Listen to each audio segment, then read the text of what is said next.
صوبائی وزیر تعلیم پنجاب مراد راز کی اسکول کھانا پروگرام کے فروغ کے حوالے سے اہم ملاقات۔ اس موقع پر سی ای او انٹرلوک کرنل اعجاز، سی ای او اللہ والے ٹرسٹ شہد لون، سی ای او ایجوکیشن لاہور و دیگر بھی موجود تھے۔ وزیر تعلیم پنجاب مراد راز کا اس موقع پر کہنا تھا کہ انٹرلوپ کمپنی نے اسکول کھانا پروگرام کے لیے 15 لاکھ روپے وقف کیے۔ انٹرلوپ کمپنی کی مدد سے اب صوبائی دارالحکومت کے ایک اور پرائمری اسکول میں بچوں کو روز معیاری کھانا مفت فراہم کیا جائے گا۔ انہوں نے مزید کہا کہ اسکول کھانا پروگرام کو اللہ والے ٹرسٹ کی معاونت سے چلایا جا رہا ہے۔ اسکول کھانا پروگرام کے زیادہ سے زیادہ فروغ کے لیے مسلسل کاوشیں کر رہے ہیں۔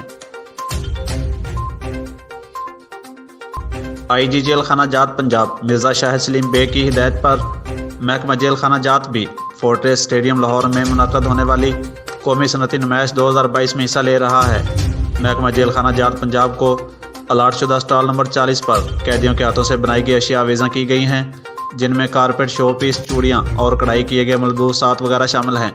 محکمہ جیل خانہ جات پنجاب کی جانب سے لگایا گیا یہ اسٹال منفرد ہونے کی وجہ سے آنے والے لوگوں کی توجہ کا مرکز بن گیا۔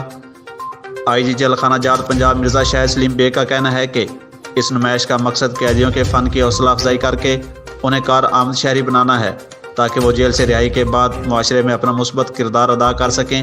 محکمہ جیل خانہ جات پنجاب قیدیوں کی اصلاح کے ساتھ ساتھ انہیں ہنرمند بنانے کے لیے شب و روز کوشاں ہے۔ وزیر اعظم پاکستان کے ویژن کے مطابق احسان اللہ کمشنر گجرانوالہ ڈویژن اور سیالکوٹ کے ڈپٹی کمشنر عمران قریشی نے clean and green Pakistan index program کے تحت شجر کاری مہم کا افتتاح کر دیا۔ ڈپٹی کمشنر آفس سیالکوٹ کے احاطے میں پودے لگائے گئے۔